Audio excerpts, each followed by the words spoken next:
Le tribunal de Twitter est formel, Djokovic serait un vilain tricheur, Medvedev qui part au clash avec son coach, et Nadal inquiétant dans une victoire laborieuse face à Norrie. C'est le programme de votre nouveau digest australien. Installez-vous confortablement, mettez-vous un café en backup, il y a eu énormément de drama et de choses à commenter la nuit dernière. On commence tout de suite avec le côté réseau. Il y a eu plein d'activités sur les réseaux sociaux la nuit dernière, et notamment sur mon compte, on va voir ça ensemble si vous le voulez bien. Le contexte de cette bisbille, c'est Djokovic, encore une fois dans la tourmente, accusé par les réseaux sociaux, par Twitter, par certains forums, dont je tairai le nom dans cette vidéo, d'avoir tout simplement simulé sa blessure. Un article de l'équipe nous remet en contexte la situation. Donc Novak Djokovic au repos et incertain pour son 8e de finale à l'Open Australie. Il ne s'est pas entraîné aujourd'hui. Et la situation pour Novak Djokovic, quand on déroule un petit peu l'article, eh bien elle est quand même assez dramatique. Par exemple, en bleu, on va essayer de comprendre ce qu'il se passe exactement pour que l'équipe médicale puisse me prescrire le meilleur traitement possible. C'est ma seule chance, aussi faible soit-elle, d'être sur le court dimanche. Donc là, on a vraiment des gros doutes quant à sa participation demain sur son 8e de finale contre Raonic. Sauf que la situation serait bien entendu trop simple si elle s'arrêtait là. Djokovic a été accusé d'avoir quelque peu simulé sa blessure, et c'est pas simplement les trolls de Twitter qui ont avancé cette hypothèse, c'est aussi son adversaire Taylor Fritz en conférence de presse qui nous dit « Vous avez vu le match, il avait l'air de souffrir au 3e et 4e set, et plus du tout au 5e, soupirait l'américain. S'il était vraiment blessé, je m'attendais à ce qu'il ne puisse pas disputer le 5e set. » Ces accusations dans la carrière de Novak Djokovic, c'est un grand classique. Je vous invite d'ailleurs à regarder la vidéo que j'ai faite à ce sujet sur le GOAT Novak Djokovic. On revient en contexte sur ces casseroles au popotin qu'il traîne depuis une quinzaine d'années maintenant. Roddick, Karen Busta aussi l'année dernière qui avait dit voilà, à chaque fois que Novak Djokovic a un problème, il fait appel à l'équipe médicale. Andy Roddick aussi dans une conférence de presse légendaire qui avait dit ouais, le gars il a la grippe aviaire, il a 3 fractures à chaque jambe et pourtant il arrive à gagner les matchs. Donc ce qui est sûr, c'est que Djokovic traîne cette réputation de pas forcément simulateur, mais d'exagérer un petit peu ses douleurs pour peut-être un petit peu perturber l'adversaire. On a un côté déloyal qui est souvent débattu, qui a toujours en fait été débattu dans sa carrière, et ça nous amène à la suite. Parce que du coup, taquin que je suis, j'ai voulu poster mon petit tweet pour faire réagir la twittosphère. J'ai donc écrit hier, Nadal a mal au dos, quel héros, quelle vaillance, quel champion. On le sait, Nadal est légèrement diminué, même assez diminué, on va en parler d'ailleurs dans le coin tactique, restez bien jusqu'au bout,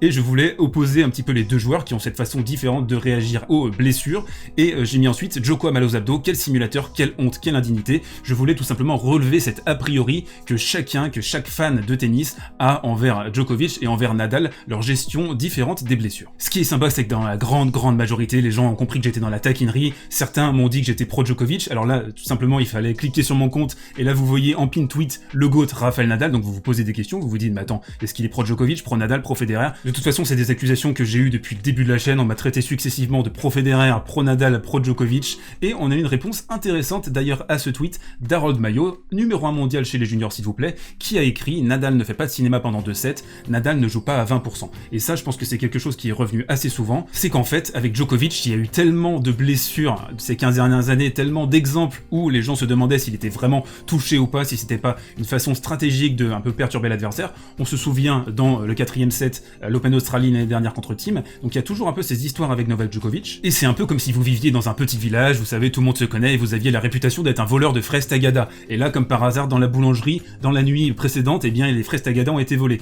Forcément, vous allez avoir tout le monde qui va vous pointer du doigt. Bah, c'est un peu ça avec Djokovic. Il a cette réputation qui lui colle tellement à la peau qu'il n'arrive pas à s'en défaire. Mais ici, je pense vraiment qu'il aurait dû avoir le bénéfice du doute. Est-ce que vous pensez vraiment que c'était son intérêt de simuler une blessure alors qu'il menait 2-7-0, qu'il s'acheminait tout doucement vers une victoire aisée en 3-7? Est-ce que vous pensez vraiment que le mec avait un intérêt à rester là jusqu'au 5e set à se faire une grande frayeur? Je ne pense pas. Mais dans tous les cas, on a eu vraiment des dernières heures dramatiques. On enchaîne, si vous le voulez bien, avec le coin tactique, et vous aurez 2 palettes pour le prix d'une aujourd'hui. On va s'intéresser d'abord au Medvedev-Krajinovic avant d'enchaîner sur le Nadal-Norrie qui s'est terminé il y a quelques minutes maintenant. Donc on va regarder le Medvedev-Krajinovic et surtout le début de match de Medvedev qui a été absolument royal dans ses schémas. Alors ici c'est un point complètement symptomatique de la défense tentaculaire de la pieuvre de Medvedev. Donc ici il est en extension pour envoyer une balle milieu du court. Il va se faire balader 3 fois des deux côtés. Donc ici une course, ensuite Krajinovic qui lui met une balle là, la course ici, il arrive à la frapper, ensuite Krajinovic pareil dans l'autre diagonale, paf, il revient,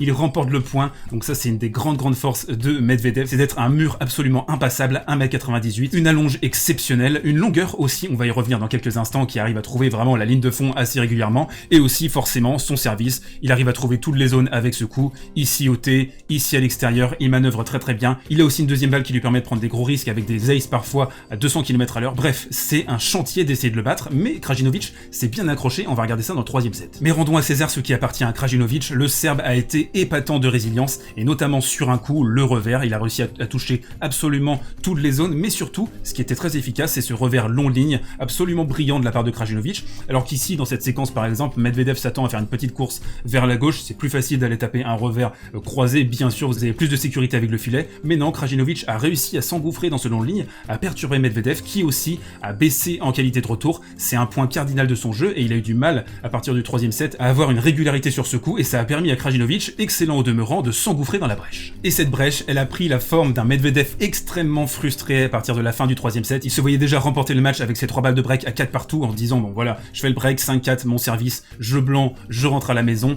et bien non, le match a duré jusqu'à la 5e manche, et on voit ici un Medvedev qui invective Gilles Servara. Vous pouvez retrouver d'ailleurs mon interview exclusive du coach de Medvedev sur la page de la chaîne, vous mettez un petit café en backup et vous regardez ça cet après-midi. Et donc Medvedev qui a dit « T'as pété les plombs, laisse-moi jouer ». On a vu une passe d'armes, alors qu'on rappelle, le coaching est interdit en tennis, mais on a vu une passe d'armes entre les deux hommes, et finalement Servara a quitté le court à 4-1 dans le 4e set, et ça nous a rappelé des images bien, de Marseille, où aussi le coach de Medvedev avait décidé de quitter les tribunes avec la même réussite. À Marseille, Medvedev avait battu Sinner, ici il a réussi à l'emporter contre Krajinovic. Donc comme toujours, on a les péripéties, on a du drama avec Daniil, mais on a aussi un redoutable joueur de tennis, et je voulais vous montrer cette dernière palette avec Daniil. Donc on a ici un revers dans le 5e set, et il a réussi d'une manière assez admirable à très fréquemment toucher cette zone dans le 5e, ce qui a posé de très grandes difficultés à Krajinovic, parce que Medvedev est un flat hitter, donc il frappe des balles très à plat, et quand vous arrivez à trouver cette zone, forcément, et bien pour Krajinovic, soit vous décrochez, mais alors là vous vous faites complètement défoncer, parce que ensuite vous ouvrez les angles, et avec cette surface rapide, bah forcément vous faites déchirer, ou alors vous résistez, vous essayez de rester à peu près à 50 cm de la ligne de fond,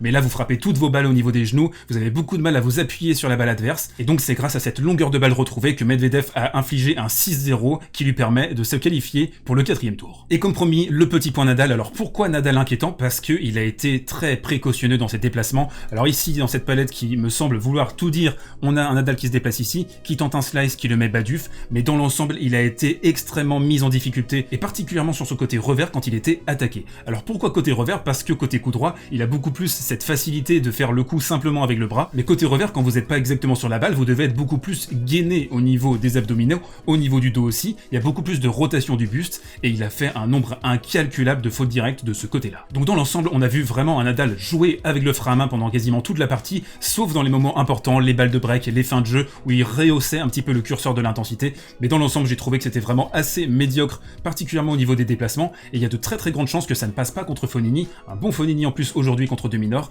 Heureusement que Norrie a fait beaucoup de cadeaux, notamment en coup droit, sinon ça aurait été encore plus difficile, et pourquoi pas lâcher 1 ou 2 sets. Donc Nadal, toujours pas rassurant sur cet Open d'Australie. Et on termine ce numéro comme toujours avec la recommandation du jour, et forcément je suis obligé de vous recommander le Djokovic-Raonic. Comment est-ce que Djokovic va avoir réussi à récupérer de cette blessure légitime ou pas? Là on va vraiment être fixé. Certaines personnes vont peut-être devoir rabattre leur caquet un petit peu si elles ont accusé à tort Djokovic. Très intéressant de voir la réaction de Djokovic. Est-ce qu'il va pouvoir jouer ce match tout simplement? Et s'il gambade, eh bien ça risque d'être une énorme polémique. Je pense qu'une victoire en 3-7, ça va vraiment aller dans le sens de ses contempteurs. Et voilà, c'est terminé pour aujourd'hui. Si la formule vous plaît, n'hésitez pas à vous abonner, à mettre un pouce et à partager le kiff autour de vous. Je vous souhaite d'excellents matchs la nuit prochaine. Portez-vous bien et prenez soin de vous.